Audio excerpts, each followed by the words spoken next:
یہ قرآن تو صرف تمام جہان والوں کے لیے نصیحت ہے۔ اعوذ باللہ من الشیطان الرجیم، بسم اللہ الرحمن الرحیم۔ ناظرین محترم، السلام علیکم ورحمۃ اللہ وبرکاتہ۔ میں ہوں آپ کا میزبان محمد رئیس احمد، اور قرآن کریم کی تلاوت، ترجمہ اور تفسیر پر مشتمل یہ نشست جو پیش کی جا رہی ہے پیغام قرآن کے نام سے اور عنوان سے، ہم حاضر خدمت ہیں۔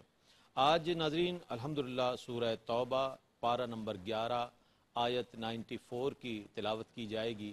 94 آیت کی تلاوت سے آغاز ہوگا، اور ہمارے ساتھ موجود ہے ملک ممتاز و معروف قاری نعمان نعیمی صاحب، جو کہ تلاوت کی سعادت حاصل کریں گے۔ السلام علیکم ورحمۃ اللہ وبرکاتہ۔ اور انشاءاللہ ان آیات مبارکہ کی تفسیر کے لیے موجود ہیں ملک ممتاز و معروف عالم دین حضرت علامہ مفتی محمد عامر صاحب تشریف فرما ہیں، جو کہ انشاءاللہ تفسیر بیان فرمائیں گے۔ مفتی صاحب السلام علیکم ورحمۃ اللہ وبرکاتہ۔ وعلیکم السلام ورحمۃ اللہ۔ تو آئیے قرآن کریم کی تلاوت کا آغاز فرما رہے ہیں قاری نعمان نعیمی۔ اعوذ باللہ من الشیطان الرجیم، بسم اللہ الرحمن الرحیم۔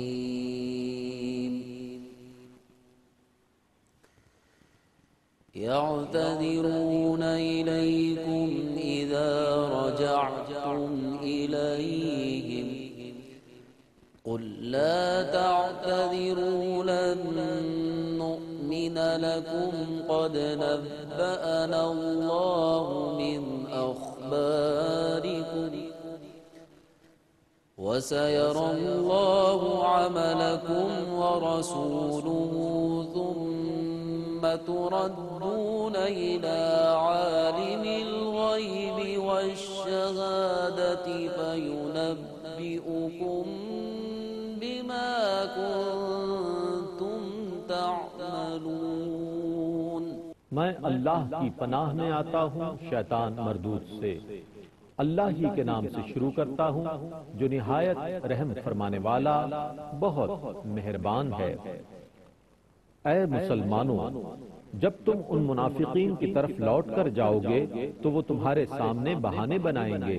اے رسول مکرم، آپ کہیے کہ تم بہانے نہ بناؤ، ہم ہرگز تمہاری بات کا یقین نہیں کریں گے۔ اللہ نے ہم کو تمہارے حالات سے مطلع کر دیا ہے، اور اب اللہ اور اس کا رسول تمہارے طرز عمل کو دیکھیں گے، پھر تم اس ذات کی طرف لوٹائے جاؤ گے جو ہر غیب اور ہر ظاہر کو جاننے والا ہے، پس وہ تم کو ان کاموں کی خبر دے گا جو تم کرتے رہے تھے۔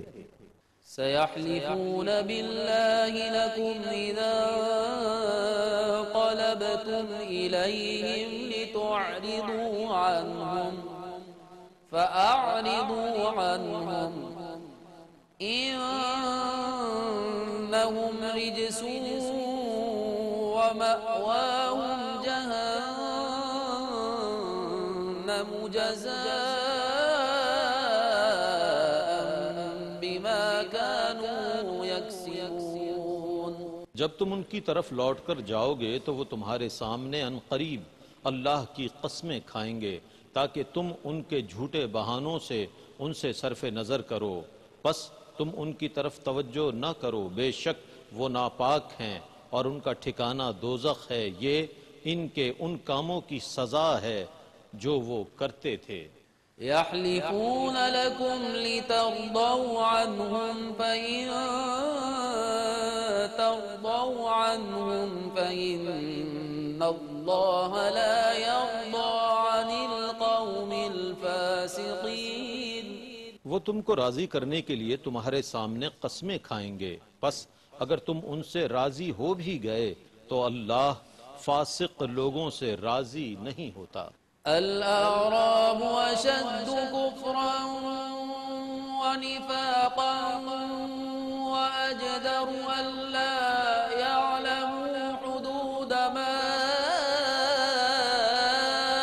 أنزل الله على رسوله والله عليم حكيم۔ مدینے کے گرد رہنے والے دیہاتی کفر اور نفاق میں بہت سخت ہیں، وہ اسی لائق ہیں کہ ان احکام شرعیہ سے جاہل رہیں جو اللہ نے اپنے رسول پر نازل کیے ہیں، اور اللہ بہت علم والا، بے حد حکمت والا ہے۔ ومن الأعراب من يتخذ ما ينفق مغرما ويتربص بكم الدوائر عليهم دائرة السوء والله سميع عليم۔ اور بعض دیہاتی وہ ہیں جو راہ حق میں اپنے خرچ کرنے کو جرمانہ قرار دیتے ہیں، اور وہ تم پر گردش ایام کے منتظر ہیں، حالانکہ بری گردش انہی پر مسلط ہے، اور اللہ خوب سننے والا، بہت جاننے والا ہے۔ ومن الأعراب من يؤمن بالله واليوم الآخر ويتخذ ما ينفق قربات عند الله وصلوات الرسول ألا إنها قربة لهم سيدخلهم الله في رحمته إن الله غفور رحيم۔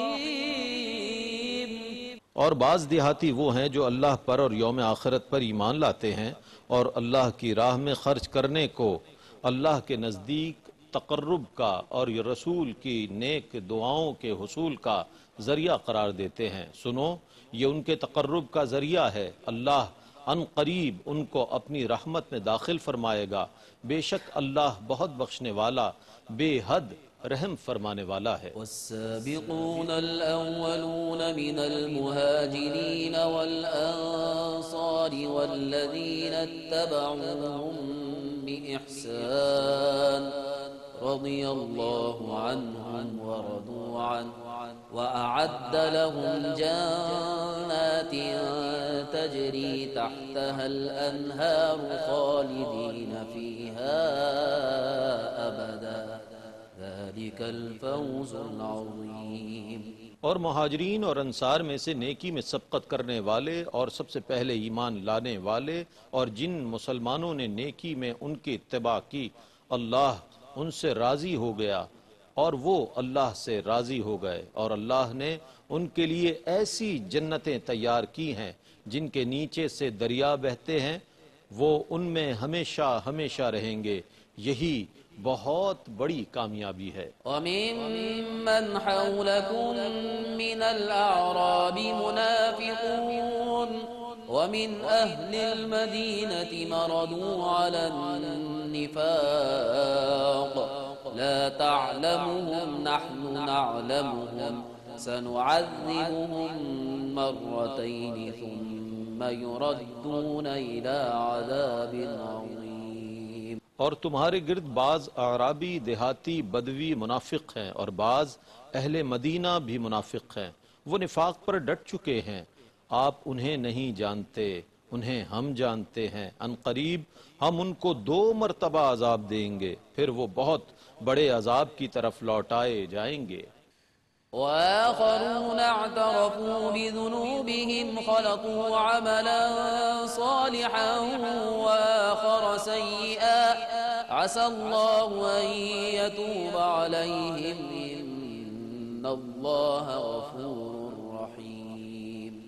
اور بعض دوسرے وہ مسلمان ہیں جنہوں نے اپنے گناہوں کا اقرار کر لیا، انہوں نے نیک کاموں کو دوسرے برے کاموں کے ساتھ ملا دیا، ان قریب اللہ ان کی توبہ قبول فرمائے گا، بے شک اللہ بہت بخشنے والا، بے حد رحم فرمانے والا ہے۔ خذ من أموالهم صدقة تطهرهم وتزكيهم بها وصل عليهم إن صلاتك سكن لهم والله سميع عليم۔ آپ ان کے مالوں سے زکوٰۃ لیجئے جس کے ذریعے آپ انہیں پاک کریں گے اور ان کے باطن کو صاف کریں گے، اور آپ ان پر صلات بھیجئے، بے شک آپ کی صلات ان کے لیے باعث طمانینت ہے، اور اللہ بہت سننے والا، بے حد جاننے والا ہے۔ ألم يعلموا أن الله هو يقبل التوبة عن عباده ويأخذ الصدقات وأن الله هو التواب الرحيم؟ کیا یہ نہیں جانتے کہ بے شک اللہ ہی اپنے بندوں کی توبہ قبول کرتا ہے اور صدقات کو لیتا ہے، اور بے شک اللہ ہی بہت توبہ قبول کرنے والا، بہت رحم فرمانے والا ہے۔ وَقُلِ اعْمَلُوا فَسَيَرَى اللَّهُ عَمَلَكُمْ وَرَسُولُهُ وَالْمُؤْمِنُونَ وَسَتُرَدُّونَ إِلَى عَالِمِ الْغَيْبِ وَالشَّهَادَةِ فَيُنَبِّئُكُم بِمَا كُنتُمْ تَعْمَلُونَ۔ اور آپ کہیے کہ تم عمل کرو، پس عنقریب اللہ تمہارے عمل کو دیکھ لے گا اور مومنین بھی، اور عنقریب تم اس کی طرف لوٹائے جاؤ گے جو ہر غیب اور ہر ظاہر کو جاننے والا ہے، پھر وہ تم کو ان کاموں کی خبر دے گا جن کو تم کرتے رہے تھے۔ وآخرون مرجون لأمر الله إما يعذبهم وإما يتوب عليهم والله عليم حكيم۔ اور بعض دوسرے وہ ہیں جن کو اللہ کا حکم آنے تک مؤخر کیا گیا ہے، یا اللہ ان کو عذاب دے گا یا ان کی توبہ قبول فرما لے گا، اور اللہ بہت علم والا، بے حد حکمت والا ہے۔ والذين اتخذوا مسجدا ضرارا وكفرا وتفريقا بين المؤمنين وإرصادا لمن حارب الله ورسوله من قبل وليحلفن إن أردنا إلا الحسنى والله يشهد إنهم لكاذبون۔ اور وہ لوگ جنہوں نے ضرر پہنچانے کے لیے مسجد بنائی اور کفر کرنے کے لیے اور مسلمانوں کے درمیان پھوٹ ڈالنے کے لیے اور اس شخص کی کمین گاہ بنانے کے لیے جو پہلے سے ہی اللہ اور اس کے رسول سے جنگ کر رہا ہے، اور وہ ضرور یہ قسمیں کھائیں گے کہ ہم نے صرف بھلائی کا ارادہ کیا ہے، اور اللہ گواہی دیتا ہے کہ بے شک وہ ضرور جھوٹے ہیں۔ لا تقم فيه أبدا لمسجد أسس على التقوى من أول يوم أحق أن تقوم فيه رجال يحبون أن يتطهروا والله يحب المطهرين۔ آپ اس مسجد میں کبھی کھڑے نہ ہوں، البتہ جس مسجد کی بنیاد پہلے روز سے ہی تقوی پر رکھی گئی ہے، وہ اس بات کی زیادہ حقدار ہے کہ آپ اس میں کھڑے ہوں۔ اس میں ایسے مرد ہیں جو خوب پاکیزہ ہونے کو پسند کرتے ہیں، اور اللہ زیادہ پاکیزگی حاصل کرنے والوں کو پسند فرماتا ہے۔ أفمن أسس بنيانه على تقوى من الله ورضوان خير أم من أسس بنيانه على شفا جرف هار فانهار به في نار جهنم والله لا يهدي القوم الظالمين۔ تو کیا جس نے اللہ سے ڈرنے اور اس کی رضا پر اپنی مسجد کی بنیاد رکھی وہ بہتر ہے، یا وہ شخص جس نے اپنی عمارت کی بنیاد ایسے گڑھے کے کنارے پر رکھی جو گرنے کے قریب ہے، تو وہ اسے لے کر جہنم کی آگ میں گر پڑا، اور اللہ ظلم کرنے والے لوگوں کو ہدایت نہیں دیتا۔ لا يزال بنيانهم الذي بنوا ريبة في قلوبهم إلا أن تقطع قلوبهم والله عليم حكيم۔ جس عمارت کو انہوں نے بنایا ہے گرنے کے خطرے کی وجہ سے ہمیشہ ان کے دلوں میں کھٹکتی رہے گی، سوا اس کے کہ ان کے دل ٹکڑے ٹکڑے ہو جائیں، اور اللہ بے حد جاننے والا، بڑی حکمت والا ہے۔ إن الله اشترى من المؤمنين أنفسهم وأموالهم بأن لهم الجنة يقاتلون في سبيل الله فيقتلون ويقتلون وعدا عليه حقا في التوراة والإنجيل والقرآن ومن أوفى بعهده من الله فاستبشروا ببيعكم الذي بايعتم به وذلك هو الفوز العظيم. بے شک اللہ نے ایمان والوں سے ان کی جانوں اور ان کے مالوں کو جنت کے بدلے میں خرید لیا. وہ اللہ کی راہ میں جہاد کرتے ہیں پس قتل کرتے ہیں اور قتل کیے جاتے ہیں. اس پر اللہ کا سچا وعدہ ہے تورات میں اور انجیل میں اور قرآن میں، اور اللہ سے زیادہ اپنے عہد کو پورا کرنے والا اور کون ہے؟ پس تم اپنی اس بائی کے ساتھ خوش ہو جاؤ جو تم نے بائی کی ہے، اور یہی بہت بڑی کامیابی ہے. التائبون العابدون الحامدون السائحون الراكعون الساجدون الآمرون بالمعروف والناهون عن المنكر والحافظون لحدود الله وبشر المؤمنين. یہی لوگ ہیں توبہ کرنے والے، عبادت کرنے والے، حمد کرنے والے، روزے رکھنے والے، رکوع کرنے والے، سجدہ کرنے والے، نیکی کا حکم دینے والے اور برائی سے روکنے والے، اور اللہ کی حدود کی حفاظت کرنے والے، اور آپ ایمان والوں کو خوشخبری سنا دیں.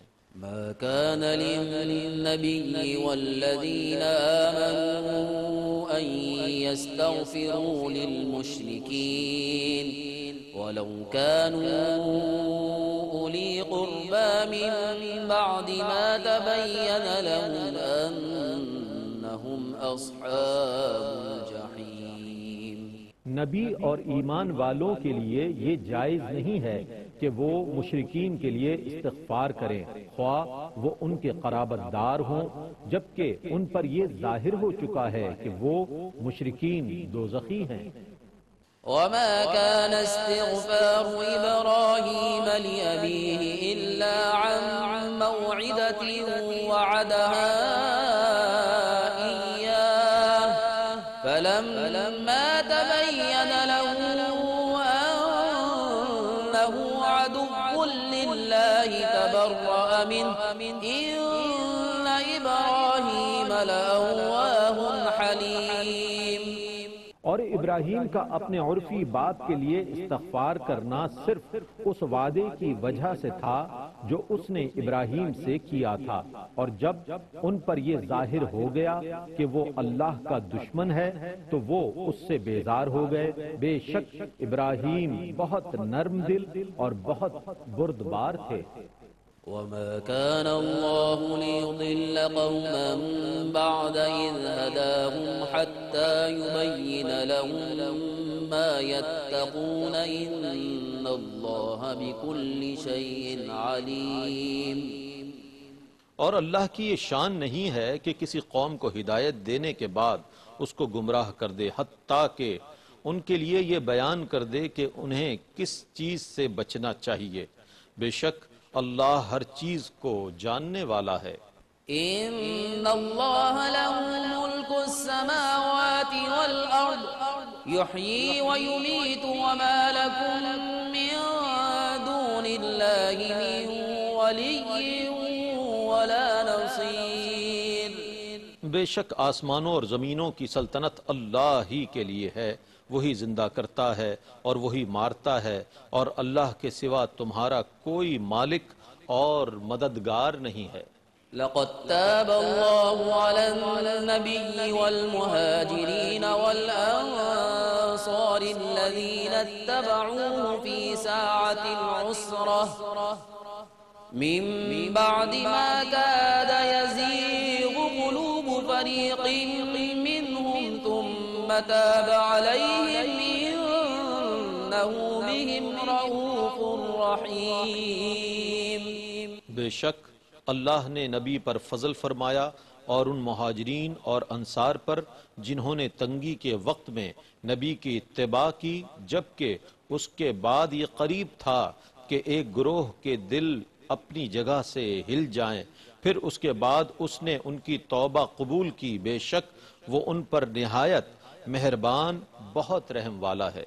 وعلى الثلاثة الذين خلفوا حتى إذا ضاقت عليهم الأرض بما رحبت وضاقت عليهم أنفسهم وظنوا أن لا ملجأ من الله إلا إليه ثم تاب عليهم ليتوبوا إن الله هو التواب الرحيم۔ اور اس نے ان 3 شخصوں کی توبہ بھی قبول فرمائی جن کا معاملہ مؤخر کر دیا گیا تھا، حتیٰ کہ جب زمین اپنی وسعت کے باوجود ان پر تنگ ہو گئی اور خود ان کی جانیں بھی ان پر تنگ ہو گئیں، اور انہوں نے یہ یقین کر لیا کہ اللہ کے سوا ان کی کوئی جائے پناہ نہیں ہے، پھر ان کی توبہ قبول فرمائی تاکہ وہ توبہ پر قائم رہیں، بے شک اللہ بہت توبہ قبول فرمانے والا، بے حد رحم فرمانے والا ہے۔ يا أيها الذين آمنوا اتقوا الله وكونوا مع الصادقين۔ اے ایمان والو، اللہ سے ڈرتے رہو اور ہمیشہ سچوں کے ساتھ رہو۔ ما كان لأهل المدينة ومن حولهم من الأعراب أن يتخلفوا عن رسول الله ولا يرغبوا بأنفسهم عن نفسه ذلك بأنهم لا يصيبهم ظمأ ولا نصب ولا مخمصة في سبيل الله ولا يطعون موطئا يغيظ الكفار ولا ينالون من عدو نيلا إلا كتب لهم به عمل صالح إن الله لا يضيع أجر المحسنين۔ اہل مدینہ اور اس کے گرد رہنے والے بدوؤں اعراب کے لیے یہ جائز نہ تھا کہ وہ رسول اللہ کے ساتھ نہ جاتے، اور نہ ان کے لیے یہ جائز تھا کہ وہ رسول اللہ صلی اللہ علیہ وآلہ وسلم کی جان سے زیادہ اپنی جانوں کی فکر کرتے۔ یہ حکم اس لیے ہے کہ انہیں جب بھی اللہ کی راہ میں کبھی پیاس لگے گی یا کوئی تھکاوٹ ہوگی یا بھوک لگے گی، اور وہ جب بھی کسی ایسی جگہ جائیں گے جس سے کفار غضبناک ہوں، اور وہ جب بھی دشمن سے مال غنیمت حاصل کریں گے تو ان کے لیے اس کے سبب سے نیک عمل لکھا جائے گا، بے شک اللہ نیک کام کرنے والوں کا اجر ضائع نہیں کرتا۔ ولا ينفقون نفقة صغيرة ولا كبيرة ولا يقطعون واديا إلا كتب لهم ليجزيهم الله أحسن ما كانوا يعملون۔ اور وہ جب بھی اللہ کی راہ میں کوئی چھوٹا یا بڑا خرچ کرتے ہیں یا کسی مسافت کو طے کرتے ہیں تو ان کا وہ عمل لکھ دیا جاتا ہے تاکہ اللہ ان کو ان کے عمل کی بہترین جزا عطا فرمائے۔ وما كان المؤمنون لينفروا كافة فلولا نفر من كل فرقة منهم طائفة ليتفقهوا في الدين ولينذروا قومهم إذا رجعوا إليهم لعلهم يحذرون۔ اور یہ تو نہیں ہو سکتا کہ اللہ تعالیٰ کی راہ میں تمام مسلمان روانہ ہو جائیں، تو ایسا کیوں نہ ہوا کہ ان کے ہر گروہ میں سے ایک جماعت روانہ ہوتی تاکہ وہ لوگ دین کی سمجھ حاصل کرتے، اور جب وہ اپنی قوم کی طرف لوٹتے تو ان کو اللہ کے عذاب سے ڈراتے تاکہ وہ گناہوں سے بچتے۔ يا أيها الذين آمنوا قاتلوا الذين يلونكم من الكفار يجدوا فيكم غلظة واعلموا أن الله مع المتقين. اے ایمان والو، ان کافروں سے جنگ کرو جو تمہارے قریب ہیں، اور چاہیے کہ وہ تمہارے دلوں میں سختی محسوس کریں، اور اچھی طرح یقین رکھو کہ اللہ متقین کے ساتھ ہے. إن هو إلا ذكر للعالمين.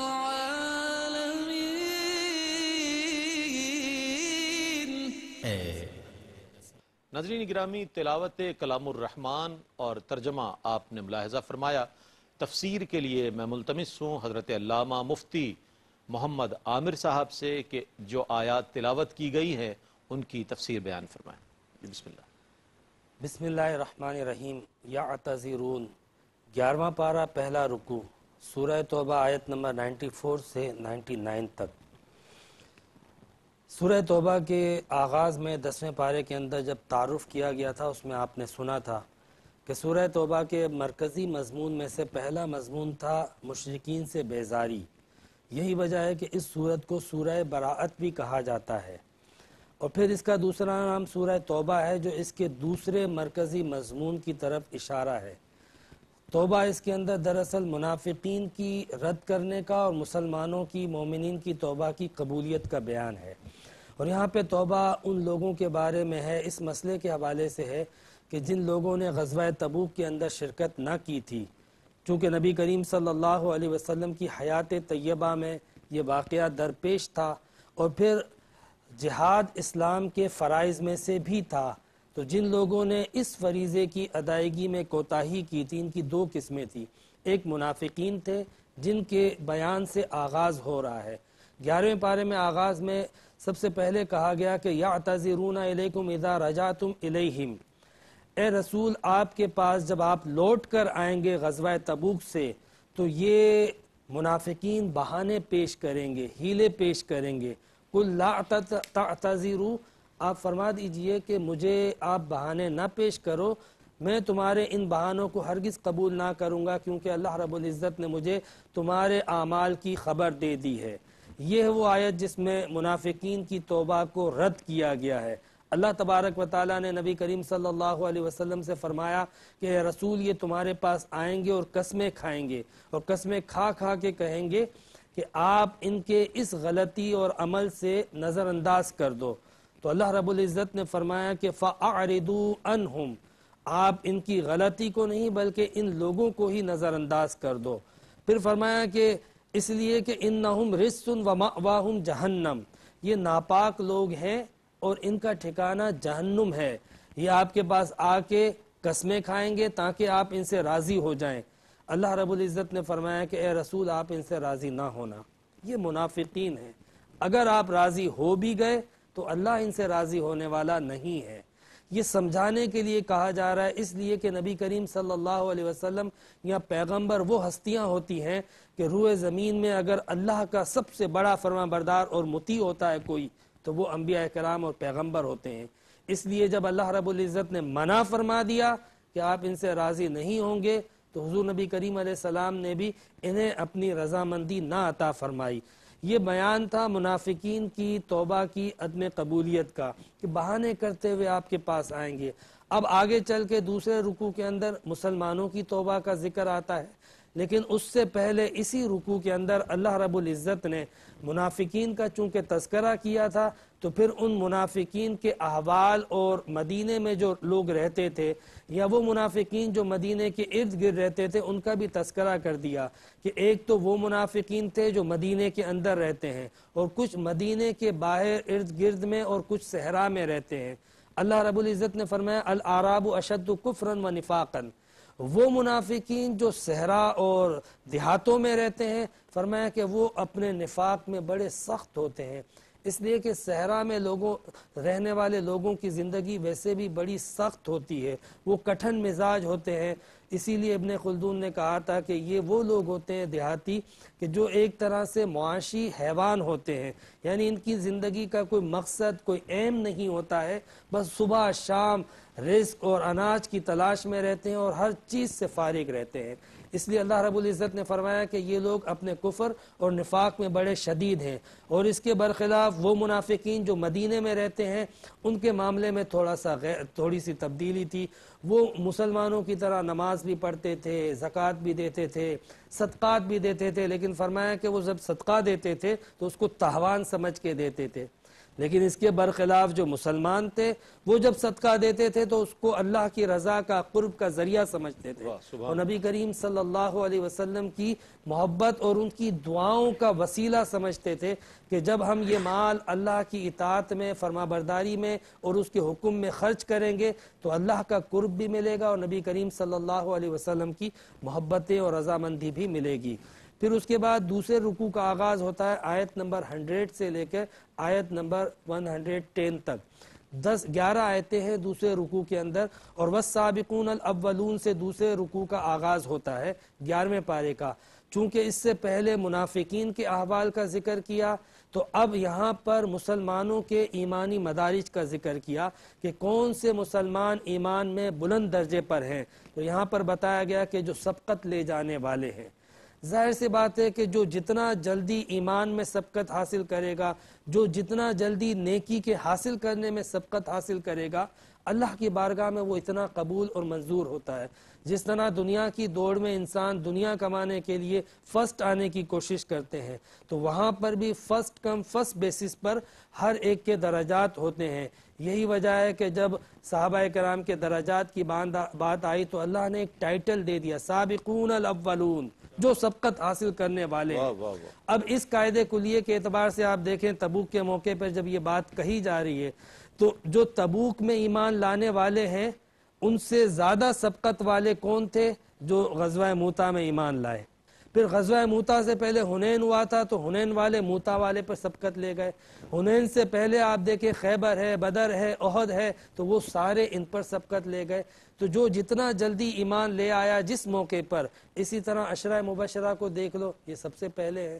خلفائے راشدین کو دیکھ لو، یہ ان سے آگے بڑھ کر ہے۔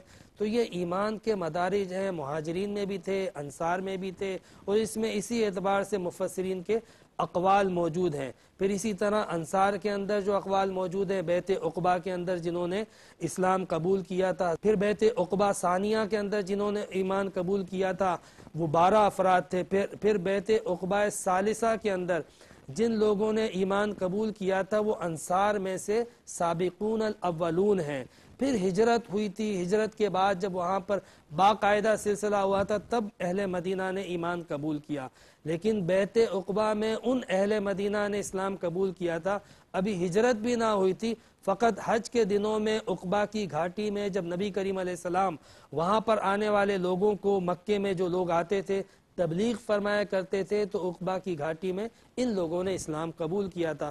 پھر حضرت مصعب بن عمیر وغیرہ کو تبلیغ اسلام اور ان کی تعلیم کے لیے بھی حضور نے بھیجا تھا۔ بہرحال یہ سابقین تھے، انہوں نے پہلے ایمان قبول کیا، اللہ تعالیٰ نے ان کی مدح فرمائی اور ایک آفاقی اصول دے دیا کہ ان سب میں درجات بے شک ہیں، لیکن جتنے صحابہ ہیں اللہ رب العزت نے فرمایا رضی اللہ عنہم ورضوا عنہ، کہ اللہ تمام صحابہ سے راضی ہے، یعنی صحابی رسول میں کوئی ایسا نہیں ہے کہ جس سے اللہ تعالیٰ ناراض ہو۔ کیا کہنے، سبحان اللہ۔ پھر اسی دوسرے رکوع کے اندر اللہ رب العزت نے ان مسلمانوں کا ذکر کیا کہ جنہوں نے غزوہ تبوک میں شرکت نہ کی اور اپنی غلطی کا اعتراف کیا۔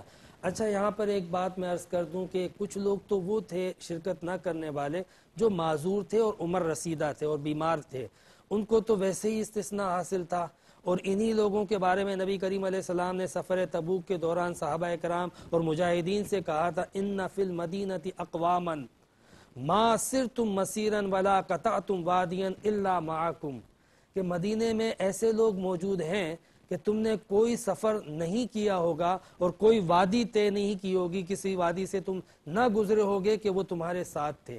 صحابہ کرام نے عرض کی یا رسول اللہ وہ مدینے میں ہیں اور ہمارے ساتھ؟ فرمایا ہاں، اس لیے کہ وہ اپنے جذبے کے تحت اور اپنے دل کے ساتھ تمہارے ساتھ ہیں، یعنی ان کی مجبوری نے انہیں روک کے رکھا تھا، ورنہ جس وقت حضور سفر تبوک پر گئے تھے اس وقت ان کی آنکھوں سے آنسو نکل رہے تھے۔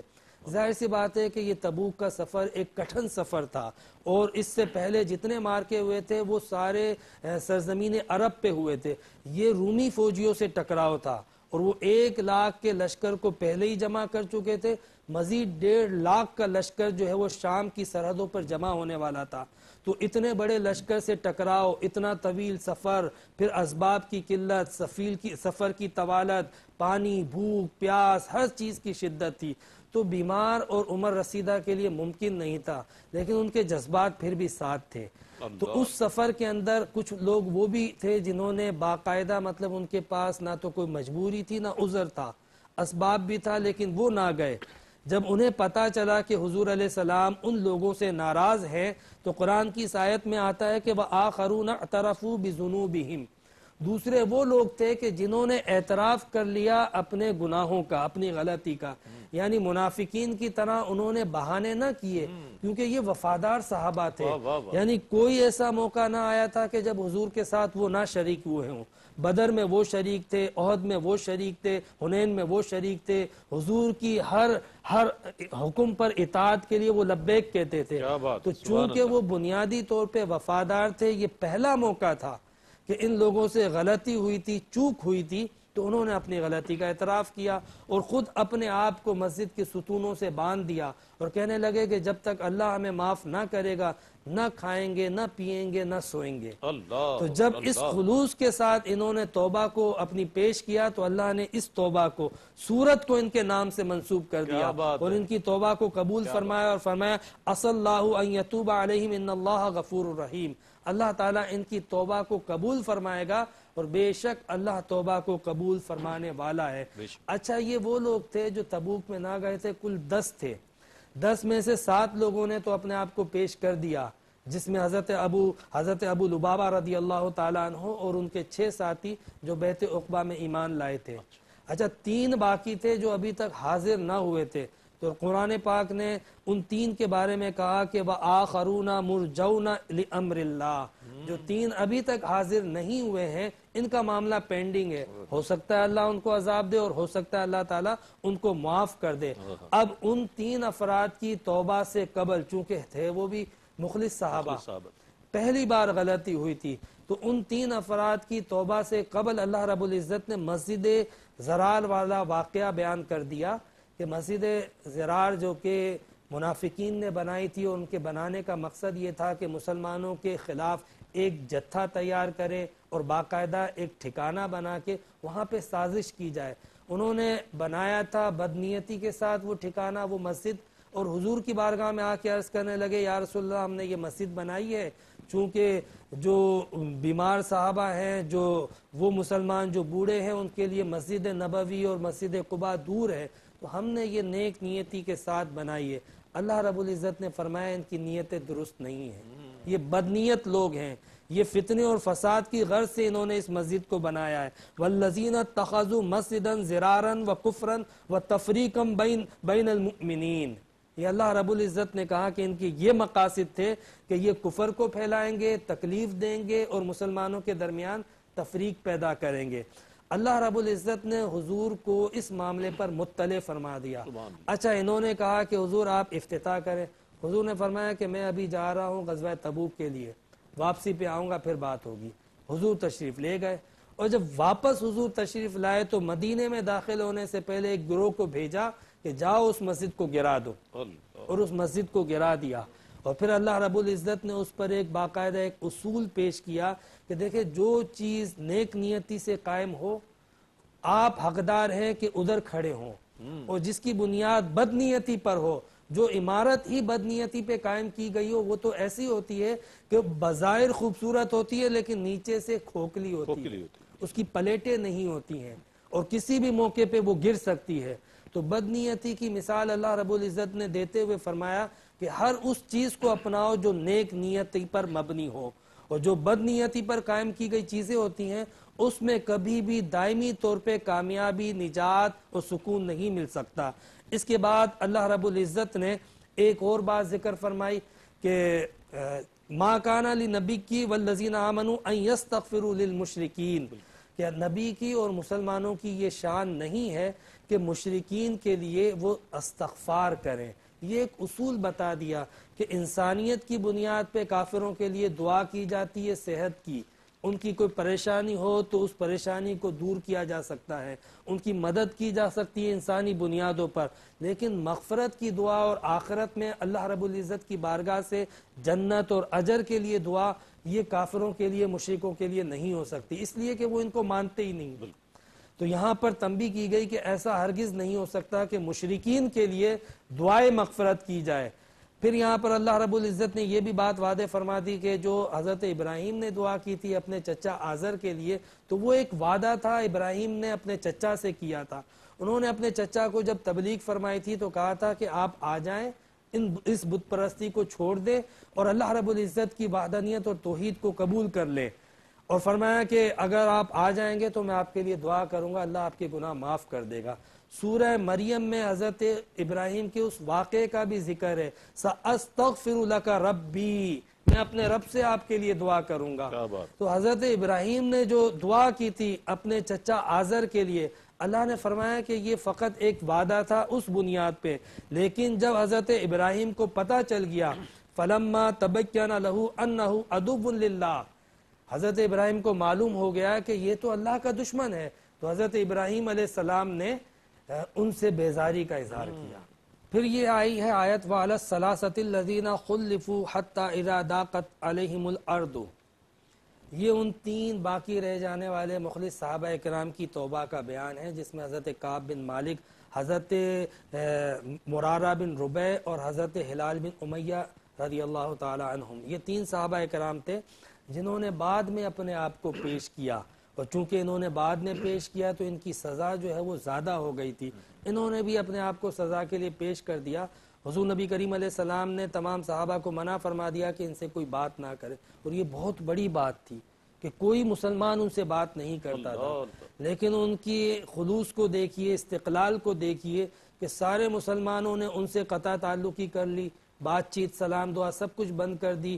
قرآن کا بیان ہے زمین اپنی وسعتوں کے باوجود ان پہ تنگ ہو گئی, 40 دن اس حال میں گزرے, اور پھر حضور علیہ السلام نے ان کے اہل و عیال کو بھی منع فرما دیا, اور مشکل ہو گئی. بہرحال وہ اپنی توبہ پہ ڈٹے رہے. کافروں نے, روم کے بادشاہوں نے ان کو آفر اور پیشکش کی, لیکن انہوں نے نہ قبول کی, اپنی توبہ پہ ڈٹے رہے. تو اللہ رب العزت نے ثم تاب علیہم لیتوبوا ان اللہ هو التواب الرحیم, ان کی توبہ کو قبول فرمایا. اور کیوں نہ قبول فرمائے, وہ تو توبہ قبول کرنے والا. کیا بات, بے شک. کوئی ہو سچے دل سے توبہ کرنے والا تو اللہ تعالیٰ تو توبہ کو قبول کرتا ہے. تو اس طرح یہاں پر ان کی توبہ کی قبولیت کا ذکر, اللہ رب العزت نے ایمان کو, تقوی کو, سچائی کو اختیار کرنے کا حکم دیا, اور ساتھ میں یہ بات بھی بیان فرمائی کہ دیکھو نبی کی اور اللہ رسول کی کبھی بھی نافرمانی مت کرو, اس لیے کہ جو شخص بھی اللہ اور اس کے رسول کی جب اتباع کرتا ہے اور اللہ کی راہ میں نکلتا ہے, تو اللہ کی راہ میں نکلنے کے بعد جو تکلیف آتی ہے, بھوک آتی ہے, پیاس آتی ہے, مشکلات آتی ہیں, اللہ تعالیٰ فرماتا ہے کہ ہر چیز الا کتب لہم بہ عمل صالح, کیا بات, اس کے لیے نیک عمل لکھا جاتا ہے, اس کے لیے اجر لکھا جاتا ہے. یعنی کوئی چھوٹے سے چھوٹا عمل اور بڑے سے بڑا عمل تم معمولی سا بھی خرچ کرتے ہو, ولا ينفقون نفقۃ صغیرہ ولا کبیرہ, لیکن وہ لکھا جاتا ہے, اس کا اجر دیا جاتا ہے. اور اللہ رب العزت نے فرمایا کہ اللہ تعالیٰ مومنین کے اجر کو کبھی ضائع نہیں کرتا. یعنی بندہ جو بھی نیکی کرتا ہے یہ ذہن میں رکھ لے کہ نیکی کبھی رائے گا نہیں جاتی. جزاک اللہ خیر مفتی صاحب, بہت خوبصورت انداز میں حضرت علامہ مفتی محمد عامر صاحب آج کی گئی تلاوت کی تفسیر بیان فرما رہے تھے. اللہ تعالیٰ سے دعا ہے کہ اللہ تعالیٰ ہمیں قرآن سے محبت عطا فرمائے, قرآن پڑھنے, اس کو سمجھنے اور اس پر عمل کرنے کی توفیق عطا فرمائے. اور ARYQ-TV کا بھی یہی پیغام ہے کہ قرآن کے پیغام کو عام کیا جائے. پیغام قرآن سے اپنے میزبان محمد رئیس احمد کو اجازت دیجیے. اللہ حافظ.